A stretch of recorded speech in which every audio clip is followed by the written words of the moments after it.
Saya dilahirkan dalam keluarga Kristen. Ketika saya berumur 12 tahun, saya telah dibaptis dan aktif terlibat dalam aktiviti gereja. Ketika saya berumur 18 tahun, saya merantau untuk mencari pekerjaan. Selama saya bekerja, bila hari cuti, saya pergunakan masa itu untuk berpoya-poya bersama dengan rekan-rekan lain untuk mencari keseronokan, mendapatkan kebahagiaan hidup. Namun semuanya sia-sia. Ada satu peristiwa terjadi dalam hidup saya. Hal ini telah menyadarkan saya secara pribadi. Pada pagi hari Minggu, saya bersama-sama dengan rekan-rekan saya pergi ke satu tempat. Ketika pulang, kami dalam keadaan separuh sadar karena mabuk. Ketika kami menyeberang jalan raya, tiba-tiba ada kereta lalu dengan laju. Kawan saya sempat menarik saya ke tepi jalan. Kalau tidak, pasti ada sesuatu akan terjadi. Saya cedera atau sebaliknya. Ketika itu juga hilang rasa mabuk dan saya sadar. Bila sampai di rumah kongsi, hati saya berkata, jika cara hidup saya berterusan seperti ini, pasti hidup saya sia-sia. Selepas itu saya berkeputusan untuk berhenti kerja dan balik kampung.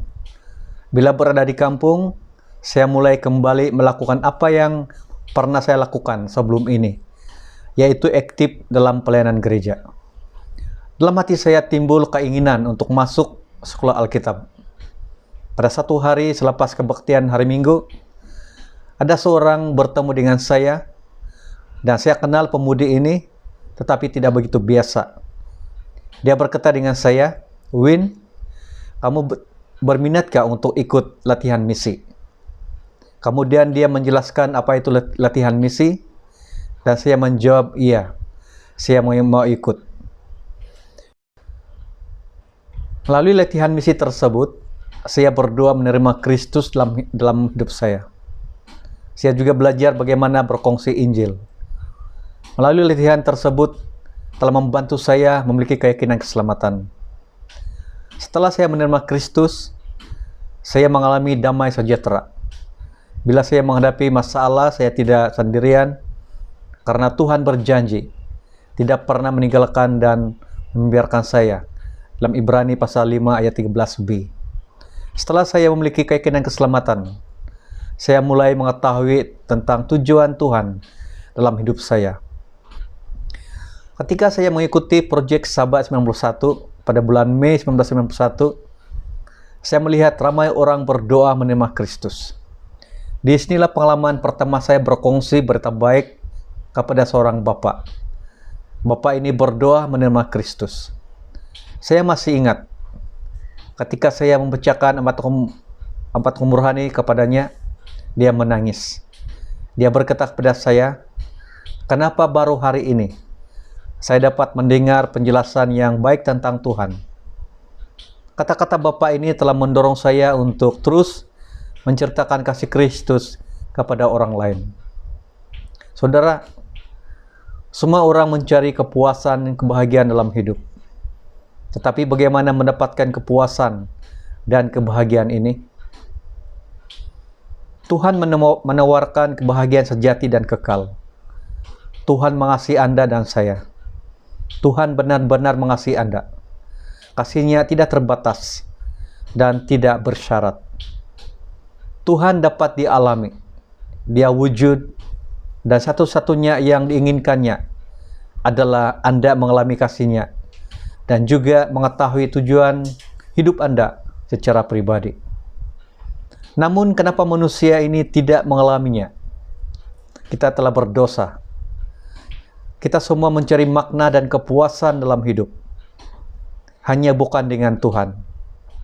Kita tidak percayanya dan melanggar perintahnya. Menurut Alkitab, melakukan hal sesuka hati ialah dosa. Dia merusakkan hubungan kita dengan Tuhan. Dosa memisahkan kita jenis kehidupan yang Tuhan mau kita miliki. Apakah jalan penyelesaiannya? Yesus Kristus telah menebus kita dari dosa. Yesus Kristus menderita dan mati di atas salib bagi kita. Namun 3 hari kemudian dia hidup semula. Melalui iman kita kepadanya, kita dapat mengalami kasih Tuhan dan menerima hidup yang kekal. Dosa tidak menghalang Tuhan daripada mengasihi kita. Apakah pilihan Anda? Tuhan telah melakukan segalanya untuk menunjukkan betapa Dia mengasihi kita. Dia menawarkan kepada kita hidup yang kekal melalui Yesus Kristus. Setiap orang perlu membuat keputusan. Kita boleh meminta Tuhan mengampuni kita. Kita boleh memutuskan untuk hidup bersama dengan Tuhan dan mempercayainya. Apakah keputusan Anda? Jika Anda memilih ikut Tuhan supaya Anda memiliki kebahagiaan hidup dan yang sejati, Anda boleh melakukannya melalui berdoa.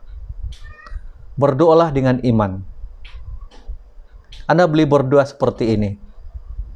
Tuhan, terima kasih karena mengasihi saya. Saya menyadari bahwa saya telah hidup tanpa Engkau sehingga sekarang. Saya minta ampun.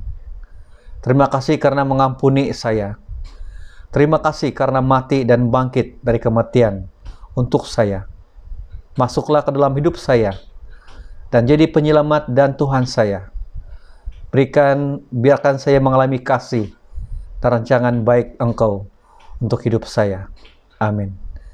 Saya ulangi doa ini sekali lagi dan sila ikut saya.